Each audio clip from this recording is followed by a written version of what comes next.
2 years ago, the New Orleans Pelicans were in the middle of the Anthony Davis saga, where he let it be known publicly that he wanted to be traded.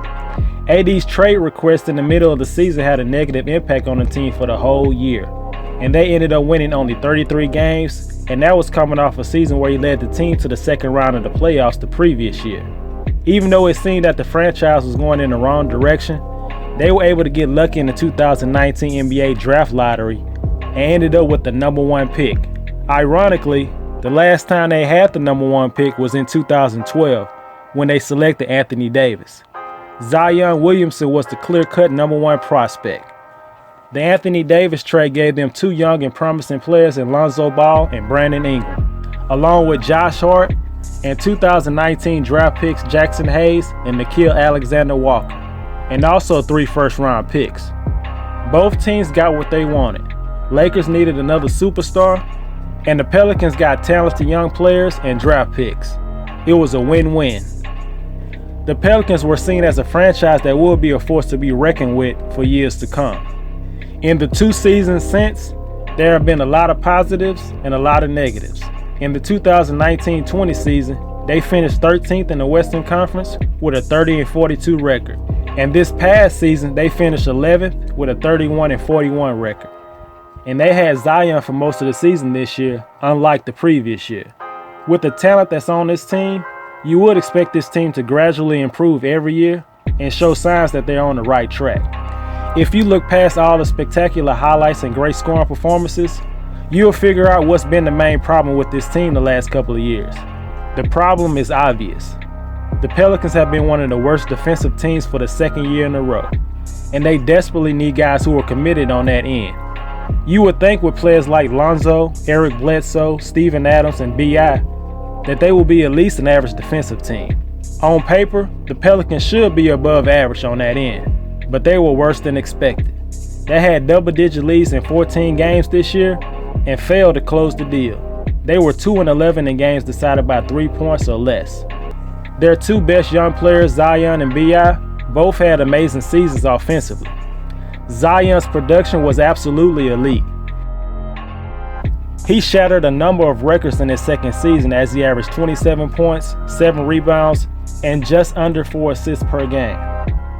But more importantly, he played in 61 out of 72 games this season, and he played around 33 minutes a game. Even though Ingram wasn't selected as an All-Star this season like last year, he still put up around the same numbers. It's not too often that a team will have 2 All-Star caliber players under the age of 25 on their roster, especially just in their second year together. As much promise and production they have had on offense, it's the defense from these 2 that has been an underrated problem for the Pelicans. Both Zion and B.I. should have been much better defenders than they showed this past season. In college, Zion made such a huge impact on defense that many fans and experts thought it would automatically translate to the NBA. Ingram has shown to be a capable defender in the past, and with his size, quickness, and 7'3" wingspan, he should be a good defender consistently. But one could argue, with most of the offensive scoring load being put on both of their shoulders, it's only natural for a player to be somewhat worse defensively. But that's what separates the great players in this league. Last season, the Pelicans got rid of their head coach Alvin Gentry, who was more known as a player's coach and ran a fast-paced offense. Hiring Stan Van Gundy was a complete 180 in terms of style of coaching. Van Gundy is unapologetic and demands accountability. He was brought in to try to light a fire under this young squad and get them to commit more on the defensive end. Van Gundy has a hard-nosed attitude and will get in players' faces if he feels it's necessary. That approach might be what the team needs, but it also could backfire really quickly. There have been reports that there is some tension between the players and the head coach. Sam Amick of The Athletic reported that some of the players are not vibing with head coach Stan Van Gundy. Earlier in the season, he publicly criticized the team after a loss to the New York Knicks on Christmas Day. Coach, how do you address these late game mistakes that keep costing you so dearly, like turnovers and helping at the wrong time? We addressed it directly after the game.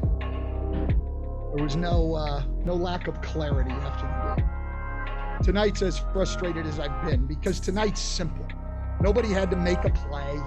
You know, you didn't have to make a play, make a shot, make a pass. You didn't have to do anything. You didn't have to do anything. And you just had to do what the hell you were supposed to do. Today, simple. High school guys could have executed down the stretch. The 7.8 seconds, high school guys could have done what they were supposed to do. Some players might be turned off by his style, but there's no doubt that the players need to hold themselves accountable. There were high expectations with this team, who had hired a proven head coach like Stan Van Gundy, who has led 3 different teams to the postseason, and he also led the Orlando Magic to the NBA Finals in 2009. The challenge will be for the coach to get on the same page with the players going forward.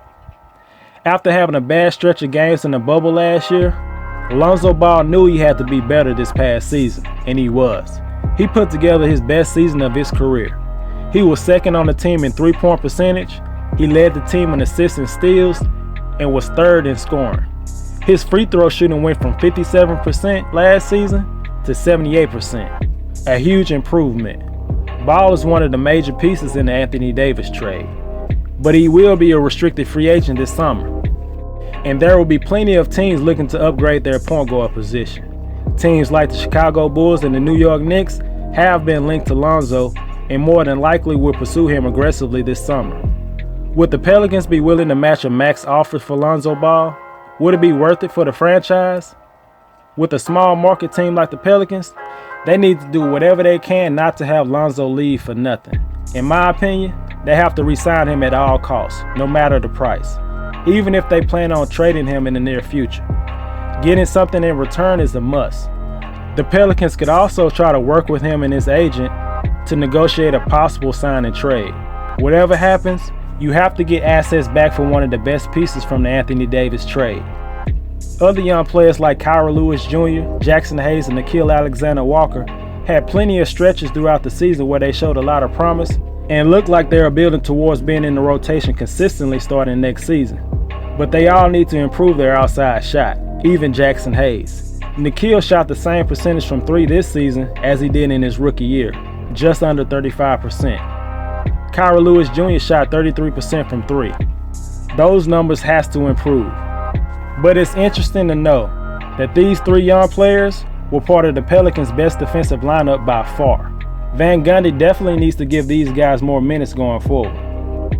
A player that the coach needs to give less minutes to is obviously Eric Bledsoe. He never seemed like he really wanted to be in New Orleans. He didn't look fully engaged, and his presence could hold back the progress of the other young players on the team. It's crazy that a player like Eric Bledsoe, who made the all-defensive team just a year ago, was basically a defensive liability on the court for the team this season. Bledsoe has only 1 year on his contract, and the front office should probably consider buying him out because I can't imagine any team would want to trade for him. Along with getting better on defense, improving their outside shooting is another priority. As a team, the Pelicans shot around 35% from three-point range. The only teams that shot worse were teams like Orlando, Oklahoma City, Houston, and Cleveland, the 4 teams with the worst records in the league. Another young player that the Pelican fans need to keep their eye on is guard Marcos Didi Lozada, who was the 35th pick in the 2019 NBA draft.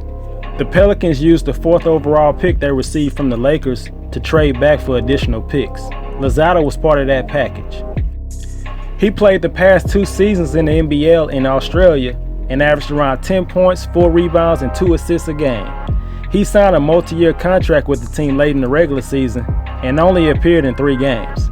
The 2 things you need to know about Lozada is that he has good size with a 6'5", 210-pound frame, and he is mostly known for his defense. He's still very raw as an overall prospect, especially on the offensive end. But his constant energy and potential on defense will be a welcome addition to this team. The Pelicans' mindset this offseason, especially in the draft, needs to be adding a player who can shoot and has potential to be a good defender. The 2 logical prospects that makes the most sense for the Pelicans, in my opinion, are guards Davion Mitchell and Moses Moody. Mitchell showed you what kind of defensive menace he can be in the NCAA tournament. Watching him relentlessly give Jalen Suggs problems in the national championship game raised a lot of eyebrows and also raised his national profile. He's definitely one of the best on-ball defenders in this draft. His three-point shot improved dramatically in his senior year, compared to his junior year. But some scouts are not yet convinced on his three-point shooting because he only really had one good year as an outside shooter. Mitchell has a nice burst and can create off the dribble. He will be 23 later this year, but I don't really see that as a problem for the Pelicans. Drafting a more mature player will actually be a plus for this team. Now, Moses Moody is more of your prototypical 3-and-D wing player. He's 6'6" with a 7-foot wingspan. NBA scouts believe he can be a knockdown shooter on the next level, and with more time and more experience, he can be a good defender. Any one of the two will be a good fit for this Pelicans team. I feel like the honeymoon phase for this team is over with. It's nice to have your young core put up nice numbers and make the All-Star team, but missing the playoffs year after year cannot be accepted. The pressure will be on the whole team next season, from Stan Van Gundy to Zion to B.I., and possibly Lonzo if he remains with the team. The two players that were drafted directly after Zion were able to help lead their teams to the playoffs this year in Ja Morant and R.J. Barrett. Zion put up crazy numbers in his second year, but those numbers won't mean that much if he can't turn the Pelicans into a playoff contender.